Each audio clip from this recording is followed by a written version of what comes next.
Well, good morning and welcome to Lake Oconee Church, both in person and online. My name's Andy. I'm on staff here, and I'm really glad that you have chosen to join us, whether you're joining us here in the room or if you're joining us online during fall break. And fall break typically serves as a reminder that it is time to get ready for Halloween. You know, Halloween, that time that we wear masks and we're all a little bit afraid. So pretty much like every other day in 2020. But so that you have a date to put on the calendar, put October 25th on the calendar. That's a Sunday. And on October 25th, we are going to have our mega awesome costume party. Sorry, adults, it is just for our kids. It's for our babies, preschoolers, and elementary kids. And there will be tickets available for that, free tickets, of course. But that will be during the Sunday morning service so that they can be a part of that while we're together in here. So I hope that you'll be planning for that. But since that's a long way off, we do have gifts for a few of you here this morning. If this is your first Sunday, if you are our guest, I'm so glad that you came. I recognize how difficult that can be to carve time out and come investigate a new place, and I'm glad that you did. So if you would, as you leave today, you'll want to stop by the Love in the Lake Country tent outside in the grass, because our guest service team has put together a gift that you can take with you as you go. And I think it's something you'll enjoy using during the course of this week. So you can grab that quickly as you're heading back to your car. And for those of you who are our guests online, you can visit guest.lakeoconee.church. And you can sign up there. We'll send you an emailed gift, something that you'll get to use as well. And just a small way that we can say thank you for being here and being a part of the service. Well, let me give you a quick overview of what the morning is going to look like. If you're new with us, we're going to sing two songs together. And the words of those songs are designed to remind us of who God is and how He desires us to see Him and how He sees us. So even if music isn't your thing or you don't know the song, take a look at the words, because I think you'll find them to be encouraging. And then we're going to jump into this morning's message, which will be really, really helpful. So if you would, as James David Carter and Krista Rooks come to lead us, let's stand to our feet and we'll get this thing going.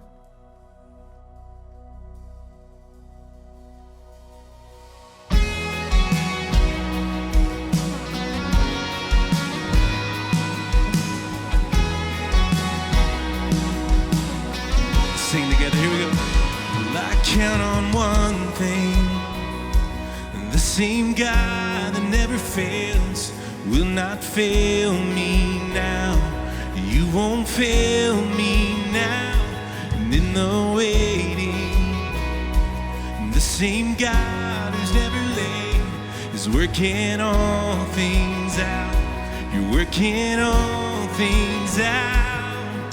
Oh yes, I will lift you high in the lowest valley. Yes, I will bless your name.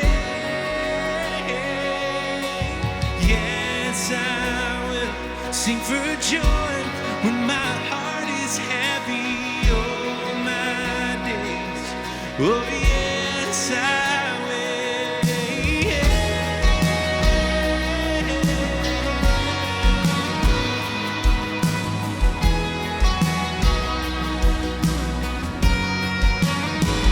I count on one thing, the same God that never fails will not fail me now.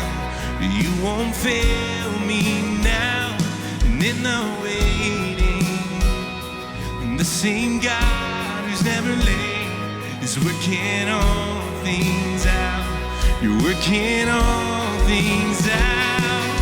Oh yes, I will lift you high in the lowest valley. Yes, I will bless your name.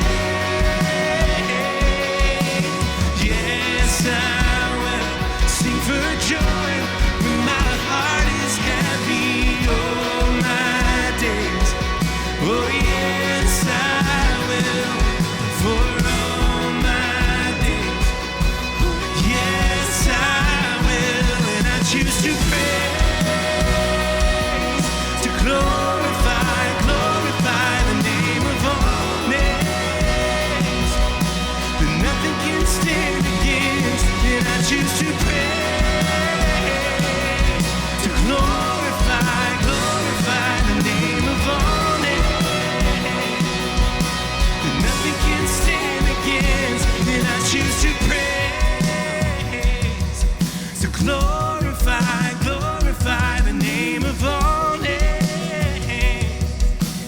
nothing can stand against, and I choose to praise, to glorify the name of all names, that nothing can stand against. Oh yes, I will lift you high in the lowest valley. Yes, I will bless your name. Yes, I will sing for joy when my heart is heavy. Oh, my days. Oh, yes, I will for all my days.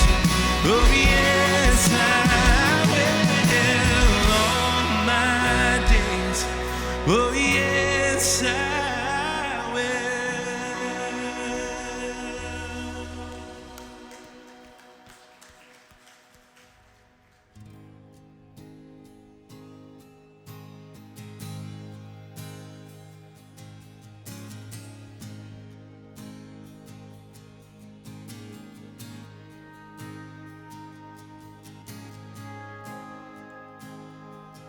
I love you, Lord, for your mercy never fails me. And all my days I've been held in your hands. From the moment that I wake up until I lay my head, oh, I will sing of the goodness of God. All my life you have been faithful, and all my life you have been so good. With every breath that I am able, oh, I will sing of the goodness of God. I love your voice. You have led me through the fire in darkest night. You are close like no other. Oh, I've known you as a father. I've known you as a friend. And I have lived in the goodness of God. Yes. And all my life you have been faithful. And all my life you have been so good. With every breath that I am able, oh, I will sing of the goodness of God. Yes. Your goodness is running after, it's running after me. Your goodness is running after, it's running after me. With my life laid down, I'm surrendered now. I give you everything. Your goodness is running after, it's running after me. Your goodness is running after, it's running after me. Your goodness is running after, it's running after me. With my life laid down, I'm surrendered now. I give you everything. Your goodness is running after, it's running after me.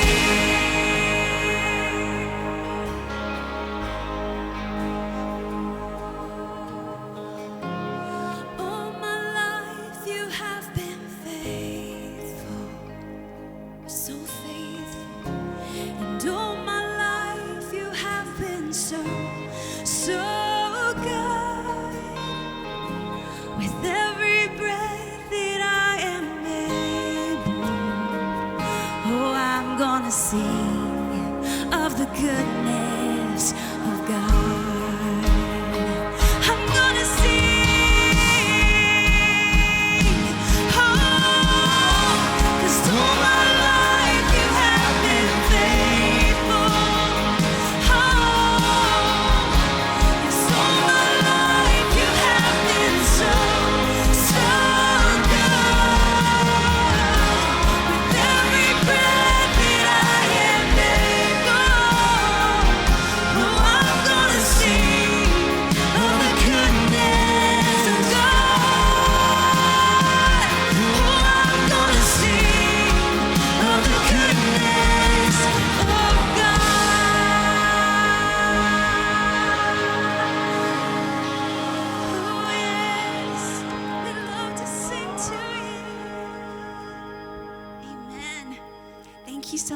singing with us today, you can be seated.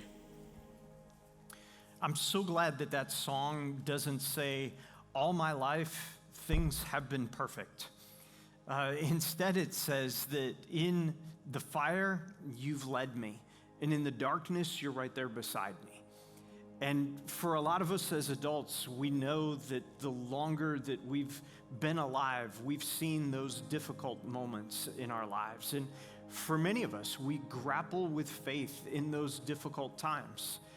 And I'm so grateful for the message of that song. And having spoken with a number of you recently, some of you who are carrying some of those really, really tough things right now, I understand the questions that you're asking, and I am so amazed by the depth of the faith that you still carry in the middle of difficult circumstances. And each Sunday down the hall, we get to have a very similar conversation with our children as we teach them about how to trust God when things are going really well and when things are difficult. And imagine if they grasp that truth now, it will change the trajectory of their lives. And let me just stop for a second to say thank you to those who give to the mission of Lake Oconee Church, because by doing that, you have a part in all of those stories.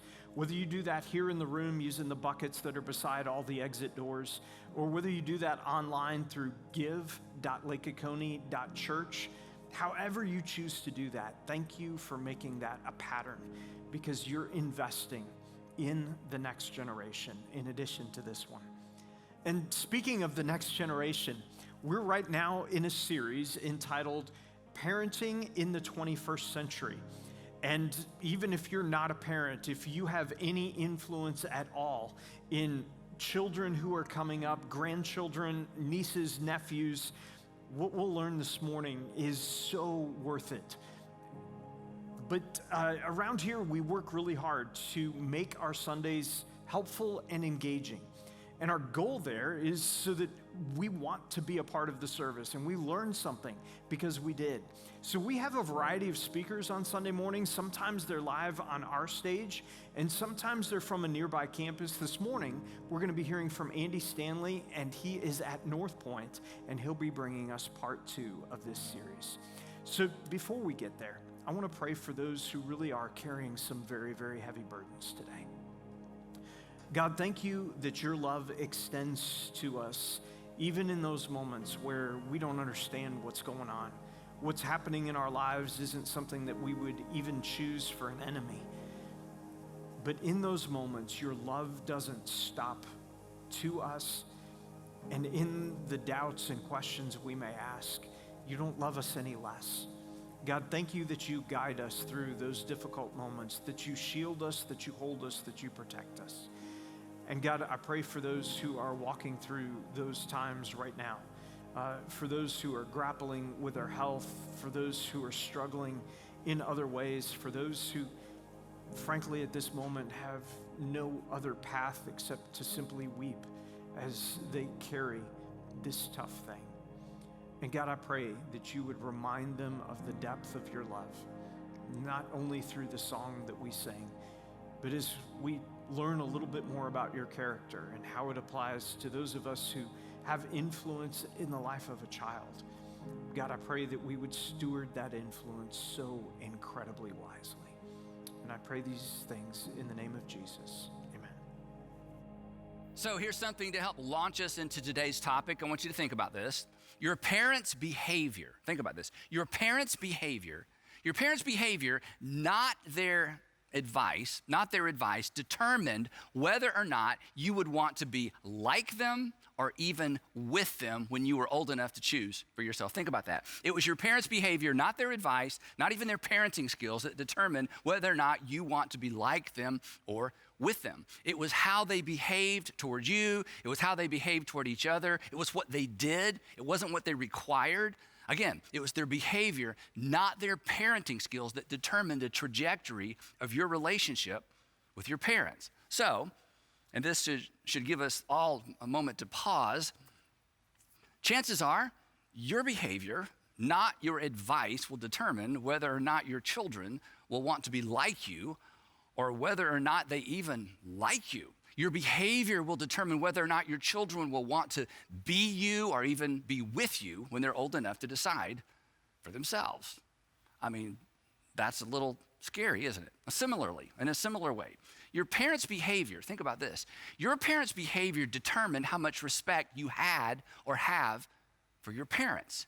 And respect, this is important, respect creates influence. If there's no respect, there's no influence. And odds are the same will be true with you and your children. If you want influence with your children later, and trust me, you will, you must maintain their respect now. And the way you maintain their respect is how you behave. More on that in just a bit.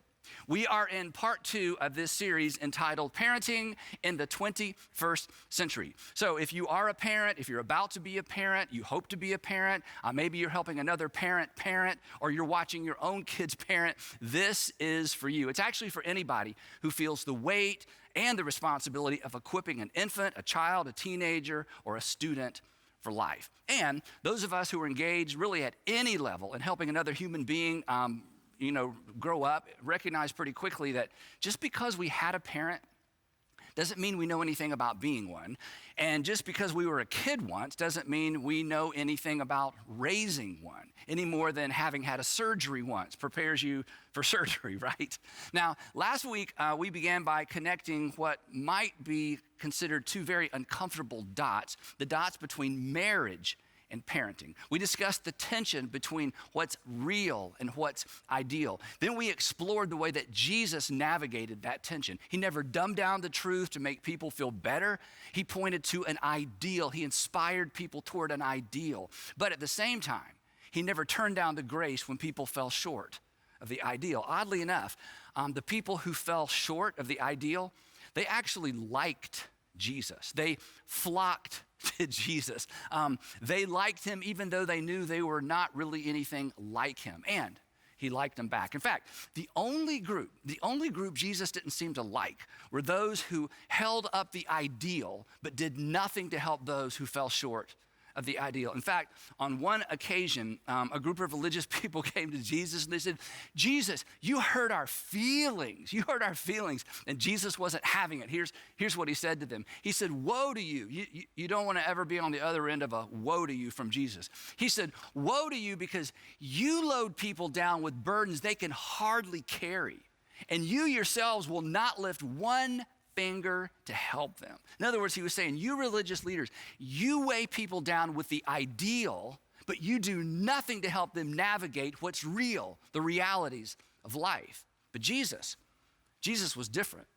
He pointed toward and he inspired toward an ideal while helping people navigate what was right there in front of them, what was so real. In fact, his sandals were firmly planted in what was real, but he continually pointed to the ideal. As we said last time, Jesus was all grace and he was all truth all the time.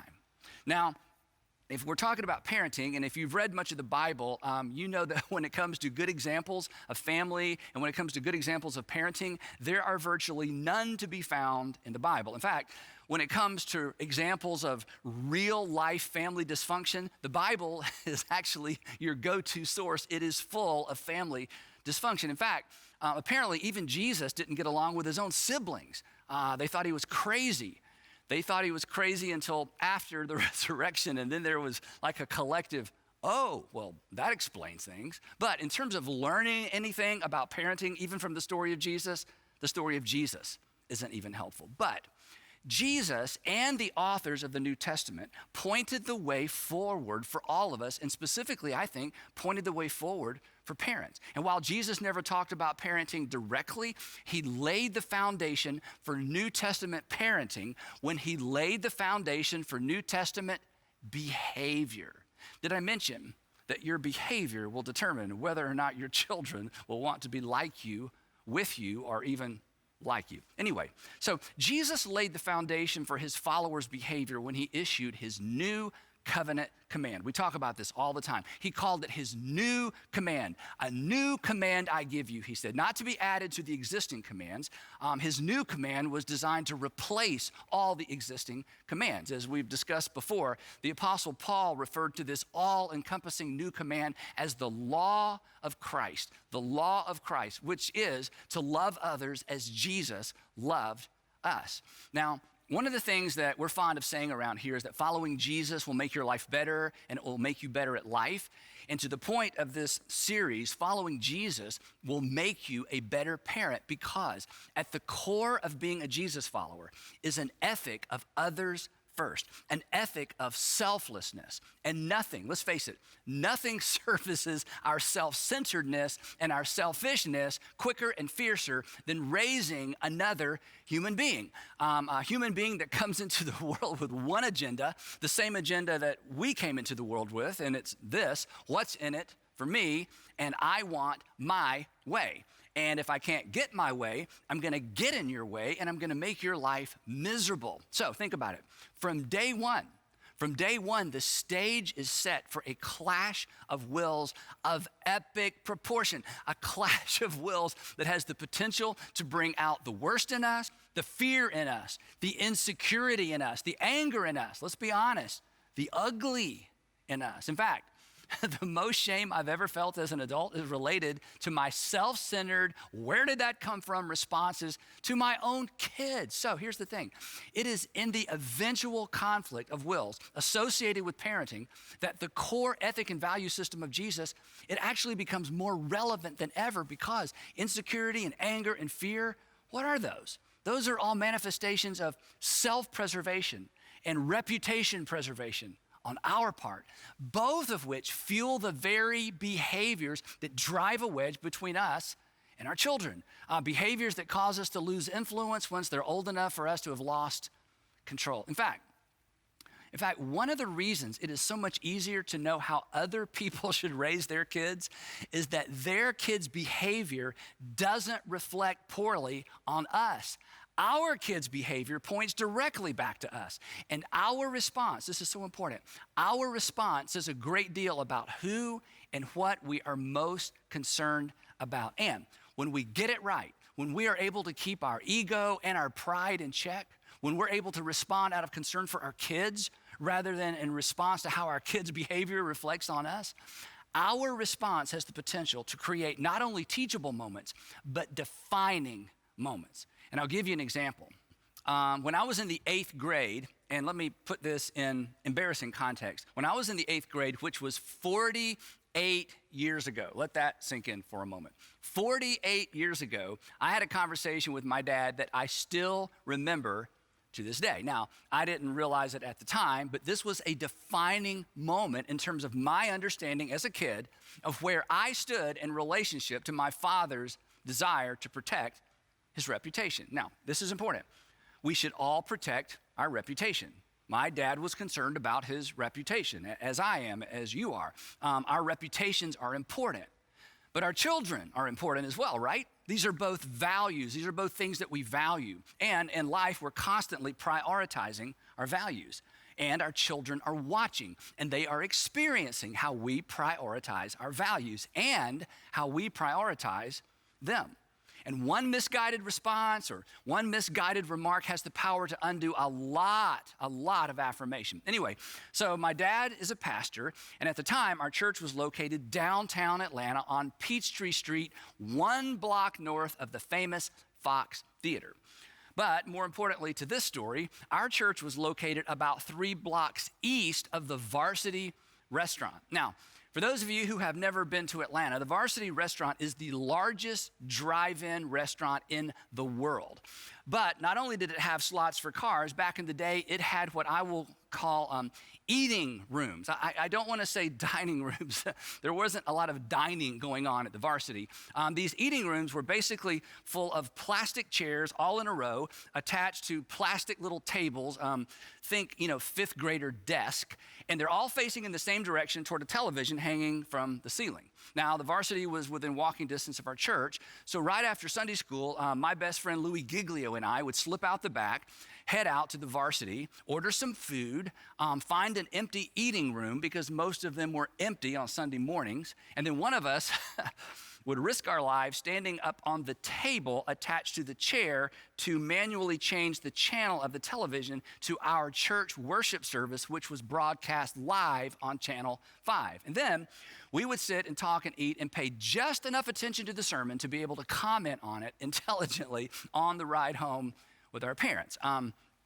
We wouldn't lie exactly, we just deceived. Anyway, we would have enough information to give them the impression that we were actually in church listening to my dad preach. And that brings me to this most memorable moment with my father. We were driving home from church. It was just the two of us, and I was sitting directly behind him in our green Grand Safari station wagon. You may remember those. The third seat faced backwards. Anyway, I'm sitting right behind him, so there's no eye contact. And at some point in the conversation, he said, "Andy, Evelyn told me that someone told her that they saw you and Louie leaving church and leaving the church property right after Sunday school." And then he paused. Now, Evelyn was my dad's secretary. We had secretaries in those days. When he said that, I didn't say anything. I assumed I knew what was coming next, and I assumed it would not be pleasant. And then, after what seemed like an eternity, he said something I would never forget. But when he said it, he had no idea I would never forget it. And that 48 years later, I would still remember it. Here's what he said. He said, "And Andy, do you know what I told her?" I said, "No, sir." He said, "I told her, you tell your friend to raise her kids, and I'll raise mine." Silence. That was it. He didn't follow up with, "But if you and Louie ever skip," none of that. He just dropped it, and he never brought it up again. And in that moment, I felt drawn in rather than pushed away. I felt important. I felt like my dad sided with me rather than against me. And next week, I'm going to talk to you about how you can side with your kids when you're disciplining your kids, so don't miss next week. Now, I didn't have words for it then, but at a level that I probably couldn't even have understood as an 8th grader, on that day, I knew I was more important to my dad than his public reputation. His ego was in check. He put me first, and I felt it, and honestly, I still feel it. That was some really good parenting. And here's the interesting thing, and this won't surprise you. The next Sunday, Louie and I were on the second row. Now, here's the thing. A defining moment is better than a teachable moment. We love teachable moments as parents, but I'm telling you, a defining moment is better than a teachable moment. But they are so easy to miss when our ego is not in check, when our reputation is on the line. What we do and how we respond, how we behave when our ego is on the line, it leaves a mark for good or for bad. Now, before I get back to what Jesus had to say, one more little ancillary lesson that's related to this particular story. I mentioned that my dad in that moment, he put me first as in ahead of his reputation. But one thing he and my mom never did, they never put me in the center. My parents never allowed me or my sister to control the family dynamic by placing us in the center. And this is really important, and this is something a lot of parents miss, especially first-time parents. One of the best pieces of advice Sandra and I received early on was this. And again, when we heard this, we didn't even have kids. They said, you were already a family before you had children. You were already a family before you had children. Your children are simply a welcome addition to something that already exists. This is so important because let's face it, the gravitational pull is for the child or for our children to become the center of a family. And that is a mistake. They are welcome additions. Don't make them the main act. So back to where we started. As it turns out, the ruby red slippers of parenting, the secret of parenting, is actually embedded in Jesus' new covenant command. A command fueled by a value system of check your ego out the door, just like Jesus did. In fact, on that note, this is so interesting. The Apostle Paul says that Jesus, who was in very nature God, did not regard equality with God as something to be grasped or to be leveraged for his own benefit. So if he didn't, we shouldn't either. Clearly, Jesus kept his ego in check, and he had every excuse not to. He was God. But anyway, his is a system of others first, sacrificial love, tough love. If you hate me, so be it, love. I will not do anything for you if it's not good for you because I love you. But the challenge, as I've pointed out, is that when Jesus issued his new covenant command, he wasn't talking specifically to parents. But fortunately, the Apostle Paul comes along a few years later, and he gives us some handles, some specific application.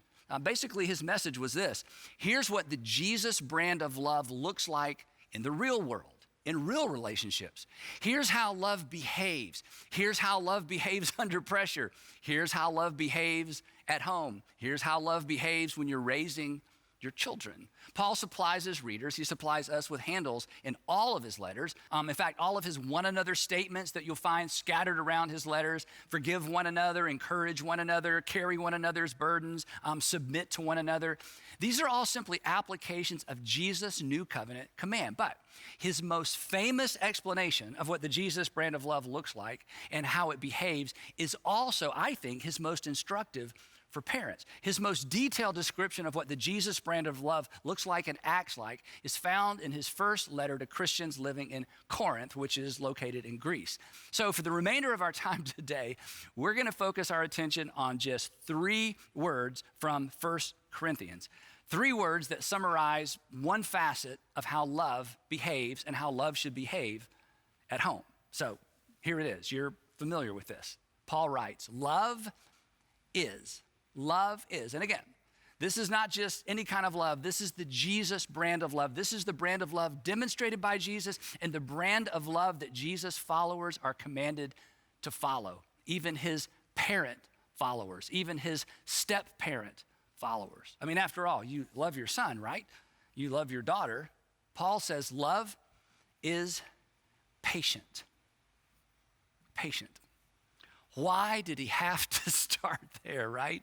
And how did he know? I mean, one of my worst habits when our kids were young was I would say something like this to Sandra. I would say, so you're going to be gone in the morning, so you're going to need me to babysit, right? She'd say, no, you don't babysit, you parent. You're the parent. And I'd be like, oh yeah, but it kind of feels like babysitting because it feels like an interruption. I had to stop. I had to slow down.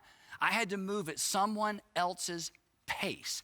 That's what love required of me as a parent, because love isn't pushy, it's patient. And honestly, whenever I read this verse or think about this verse, I always think about this picture. This is a picture of Sandra's dad walking on the beach at Hilton Head, South Carolina with our middle child, Garrett, when he was obviously very young. Every time I look at this picture, I think 2 things. I think, number 1, grandparents are more patient than parents. And the other thing I think about is this: what happens, think about it, what happens when we refuse to move at another person's pace? And this is Paul's point. Love chooses to move at the other person's pace rather than requiring that person to move at ours. And the reason this is so hard is because patience isn't natural. Your natural pace is natural. But here's Paul's point. Since God moved at our pace, we are to do the same for others. And we are to do the same for our children. If not, what happens? Literally, what happens? Think about it. If we insist on moving at our own pace, what happens? We separate ourselves. We separate ourselves from our children. Physically, when we're walking, but emotionally and relationally, when we push them beyond their capacity, we separate and we frustrate. It's interesting to me that the only specific thing, this is amazing, the only specific thing Paul says to parents about parenting is pertain to this very dynamic, and he directs it to, no surprise, to fathers. In a different letter, here's what he writes. He says, fathers, do not exasperate your children. Don't provoke them. Don't stir them up. Don't insist on winning. Don't insist on outsmarting, out-talking. Don't push too hard. Don't move too fast. He says, if you do, here's the end result. You will be separated. They will be discouraged. They'll be discouraged. They'll be disheartened. They eventually just lose motivation. They'll just stop because they can't keep up. And again, The result, separation. Again, how did Paul know? And how interesting, and yet maybe not surprising, that he didn't address this to moms and dads. Just me, just fathers. Love is patient. Now, I know what some of you are thinking. I understand this because I think and I thought the very same thing. You're thinking, but Andy, okay, look, Andy, that's great. I'm glad that's in the Bible. But if we don't push our kids, if we don't expect more of them than they expect of themselves, if we don't ensure they reach their maximum potential, then, then they may not turn out. To which I would say to you, turn out what? In fact, I'll finish the sentence for you. Then they may not turn out the way you want them to turn out. They may not become what you want them to become. So let's pause and think about this for a moment. Is that really what you want? Wouldn't it be better to discover what they were born to do, who they were born to be, and facilitate that? That's what great parents do. I have never met a father. I'm sure they're out there somewhere, but I've never met a father who wished he had been harder on his children. I've met plenty of fathers who have little to no relationship with their adult children because they were so insistent that their kids become what they failed to become themselves, or because they felt like their kids were going to fail to become what they had become. So inspire your kids, of course. Motivate, of course. Push to the point of exhaustion and frustration? No. Compare and shame? No. Because parents, that's about you. That's not about them. Let's not kid ourselves. Besides, this might help. Do you know what the number one predictor of relational and professional success is? The number one predictor, not just professional success. And again, as parents, sometimes we get really focused on that. But do you know what the number one predictor of both relational and professional success is? Self-awareness, which is the cousin of emotional intelligence, which results in personal security as opposed to insecurity. And do you know what the number one contributing factor is to a person's security, their EQ, their self-awareness? Their home life. Now, last week I told you that one of the advantages that Sandra and I had was that my job allowed us to get to know some amazing parents, some parents who maintained really great relationships with their kids all the way through middle school and high school and beyond. And one dad in particular, his name was Don, gave me some great advice. Actually, it wasn't advice. He just told me a story about he and his son that I took as advice. And again, you're going to think I'm making this up. This was long before we even had kids. Anyway, his son, also Don, had just graduated from high school and was starting college. And his dad told me about a conversation he had with little Don as he was headed off to school. Now, like most high school graduates, Don, his son, had no idea of what he wanted to do when he grew up. So his father was helping him make the transition. And during the transition, he said to his son, he said, Don, look, whatever you want to do with your life, I'll support you. And I'll use my influence to help you any way I can. But until you know what you want to do, will you trust me to point you in a direction so that you go into college with some sort of direction? And look, the moment you figure out what you want to do, all bets are off. I'll just support you in whatever you want to do. But will you at least take my advice and let me direct you going in, point you in a direction? And his son, Don, said, sure. Now, of course, the fact that his son would take that kind of advice from his dad said a lot about their relationship anyway. They were one of the families that we paid close attention to. So he suggested that his son, Don, begin, go to college and pick a business major. And he told him specifically what he thought he should focus on in business school.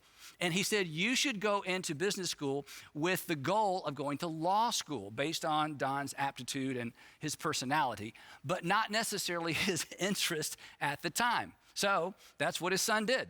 He went to college, he majored in business, he finished college, he got into law school, and today he's a very successful attorney in the Atlanta area. Now, again, this was before we even had kids. And when he told me that story, I thought, that is such a great approach. You choose, but until you choose, will you trust me to choose for you? So, no lie.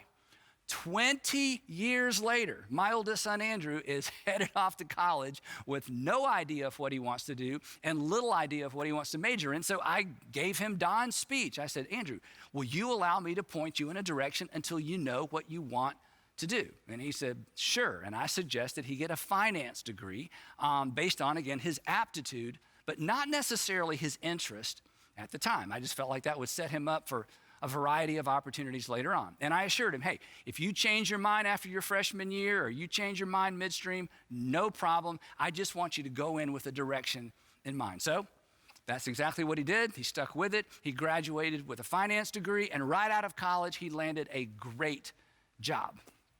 Then, after about a year of working there, and some of you know this, he started going to comedy clubs at night. And before long, he was on stage doing comedy for $20 and a burger.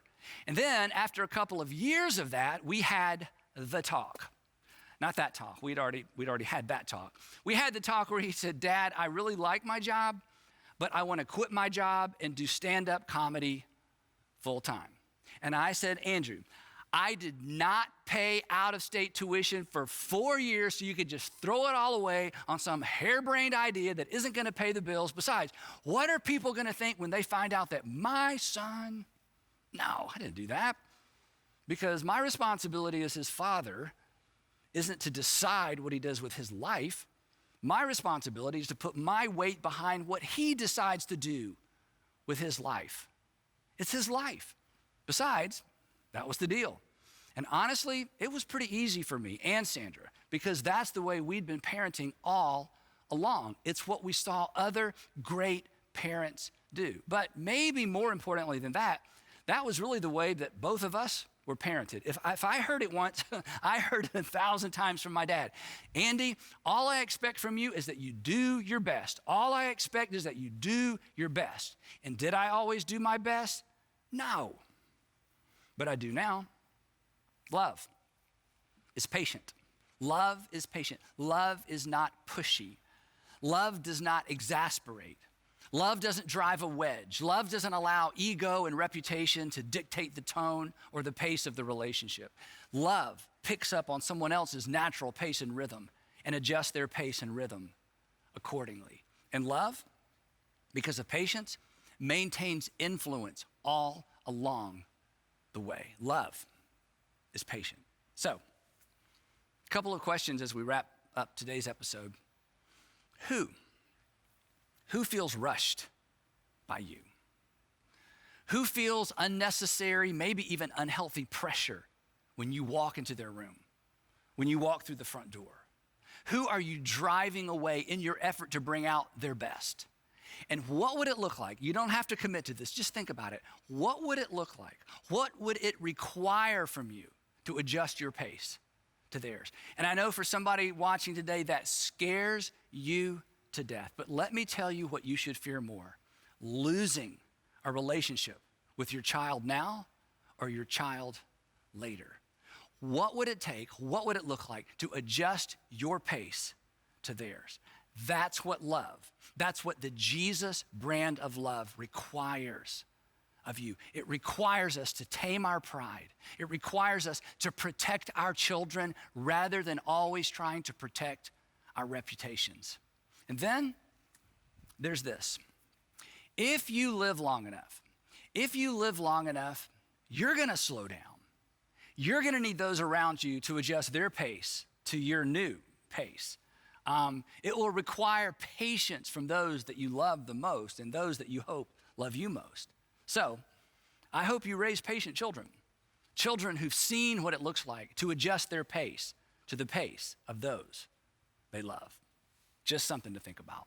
And we will pick it up right there next time in part 3 of Parenting in the 21st Century. I'm so grateful that our Heavenly Father is patient with each of us, and we've got an incredible opportunity to model that with the next generation and those that we have influence with. And I hope you give some thought to that during the course of the week. There's questions available at our website if you choose to discuss that with a small group or maybe with some others in your sphere of influence. And until then, we will be right back here next Sunday for part 3. If you are going away for fall break or perhaps you're already away, hope that you have a great time, and we'll see you next Sunday. Take care.